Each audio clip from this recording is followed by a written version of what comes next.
Hey guys, Omni here. I just got back from seeing The Flash, and I'm going to give you guys my spoiler-free thoughts on the film. I'll just go ahead and say this right out of the gate. I do not think this is the greatest comic book movie of all time. I do think it is a really good comic book movie. I do think there's a lot of things just kind of holding it back from being that great comic book movie a lot of people were saying this was leading up to the release. The film is directed by Andy Muschietti and written by Christina Hodson, and it stars Ezra Miller, Michael Keaton, Sasha, Calle, Michael Shannon, and Kiersey Clemons. The film picks up with Barry Allen years after the last time we saw them on the big screen, and they've got a new suit and a greater grasp on their powers as recent events in their lives have drudged up a lot of old memories. He makes the decision to go back and see if he can save his mom and prevent that dark fate that set him on this path to begin with. And then, of course, the consequences of dabbling and tampering with time. This leads him into a new timeline where metahumans do not exist, and another version of him exists simultaneously with him along with his rescued mother, and he has to figure out how to fix this, how to put things back in order, how to correct these changes, as now there is no one on this planet to stop General Zod from wreaking havoc. And he teams up with Michael Keaton's Batman on Earth's Supergirl, and they unite to try to save this timeline. That's about as far as I'll go. It's what we've got in the trailers. I won't dive any further than that, but I will say that this film, at its core, I know the American marketing definitely did not lean into it for obvious reasons, and I'm not going to talk about any of those reasons because I'm just going to talk about the film and what I thought about the movie. I will say that at its core, this is a Flash story, because a lot of people are like, man, this looks like Batman movie featuring the Flash, and the actual movie itself is definitely not that. This movie at its core is a story about Barry Allen and this emotional journey that he goes on as a character, how he learns and evolves, and how he has learned and evolved since we were introduced to him. And I like that the way that they kind of pair him up with a younger version of himself. And it kind of leans into this kind of meta commentary with the fans' interpretation and reaction to this iteration of Barry Allen, and the way that a lot of the comic critiques were he was annoying, he wouldn't stop talking or whatever, he was very rambly, and we get to kind of see that version kind of amped up to 11 with this younger version of Barry, with this now kind of seasoned, more mature version. And then also at the same time, kind of have a mirror placed up to their face and see what everybody else was kind of experiencing. And I like that they've really made them both very distinct. Ezra did a really great job playing both these different versions of the same character opposite one another in the same scenes. While they did use some body swapping and like a body stand-in and then face replication stuff, and sometimes you could definitely tell in which scenes which Ezra is the one we're looking at. And that's a constant problem throughout this entire film, is just the CGI throughout is just a real mixed bag, man. This movie really needed a little more time in the oven when it came to the special effects. I know Andy Muschietti has come out trying to kind of defend some of it as an artistic decision, and while I do see what he is saying about a particular aspect of it, outside of said aspect, and I can't talk about it without spoilers, so I'm not going to, but there is an aspect where I understand where he's coming from, and then there is a whole other aspect in the movie where it doesn't add up to me at all, and there's really isn't a solid defense for it either. But there are some times where you can see the seams, but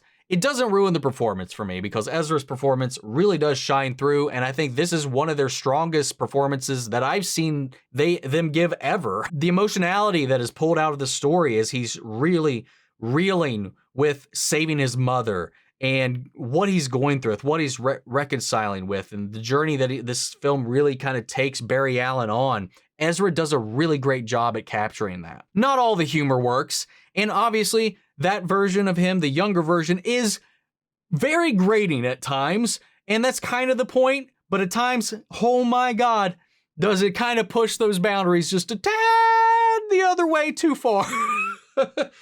I do think that the first act of this film is very hastily rushed. And for a Flash film, I guess that's saying something, but I really think from the second act onward, this movie really just kind of soars and really finds its footing. I think the movie really kind of found a little more of a solid footing once we got all of the setup out of the way. From the opening sequence, which had some really fun elements of it, and I thought was a really fun idea, is ludicrous. There's some moments in it that go beyond Justice League and cringe levels. But like I said, once we get out of that and the movie gets going, I thought it was doing a really good job. I really liked his interaction with Ben Affleck in this. If you haven't read the movie tie-in comics, which I did read like a few months ago, it does set up their relationship and some of the things and abilities and the suit and stuff in this film that it doesn't explain.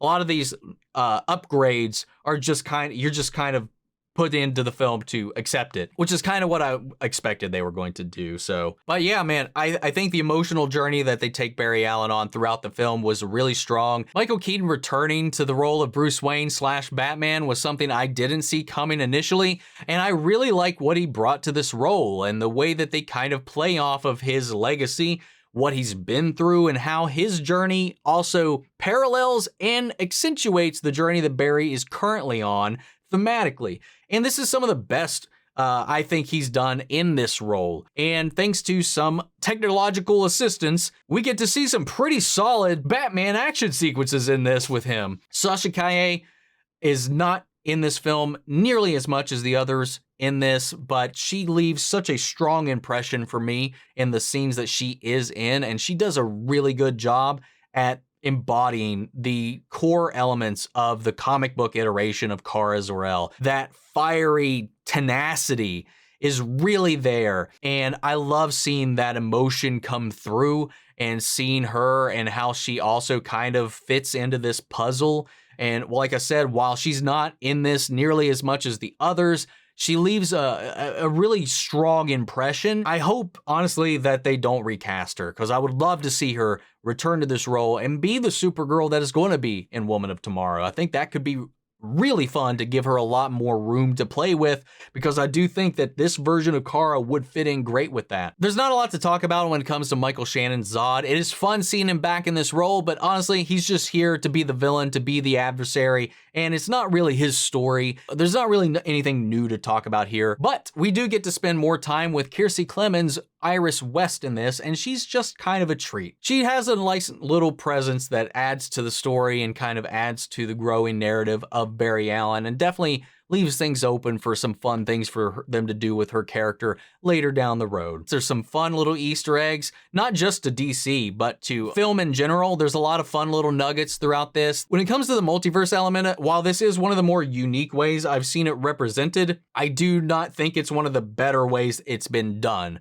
I honestly think that the CW and even Titans did the playing with and the dabbling with the multiverse a lot better, especially in the way that they kind of honor the greater DC history. I think was done a lot more respectfully and with a lot more reverence than in this big budget Hollywood film. We do have a big CGI battle at the end, but I think this is one of the ones that I think works.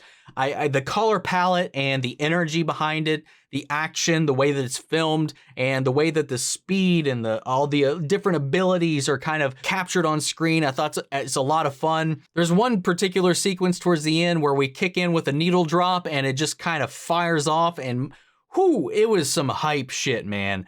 I will say, kind of on that note, that not all of the needle drops in this film really kind of nailed it for me, but there's some really good little moments throughout the movie where I do think they accented what was going on real well. James Gunn, man, he's just nailed that.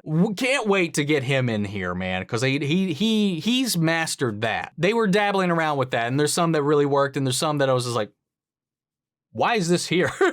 The film's packed full with great moments, great acting, and some great music. On the opposite end of every one of those, there's a needle drop that doesn't work. There's a scene where it's just a little too grating and none of it's really working or gelling. The jokes aren't landing, and I'm just like, all right, can we get moving? Can we get away from this? And again, the CGI is at times mind-blowing and mind-bending, and other times you're like, am I watching a PS2 game? It definitely leaves things in a very interesting place. By the end of it, I've got my thoughts, I've got my theories, I've got my speculations, but it's definitely going to be one of those moments where I definitely can't wait to see how people react to it and talk about it.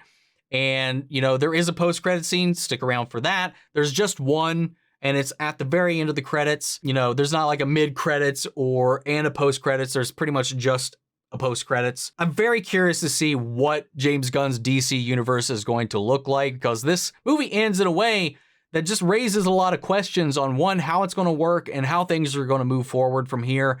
But overall, this film is fine. It was a lot of fun, but it's just racked with a lot of other issues, at least for me. That's my opinion. This is where I'm coming from this. If I rate this film, I would probably give it like a 7.5 out of 10. That's kind of where I land with this film, man.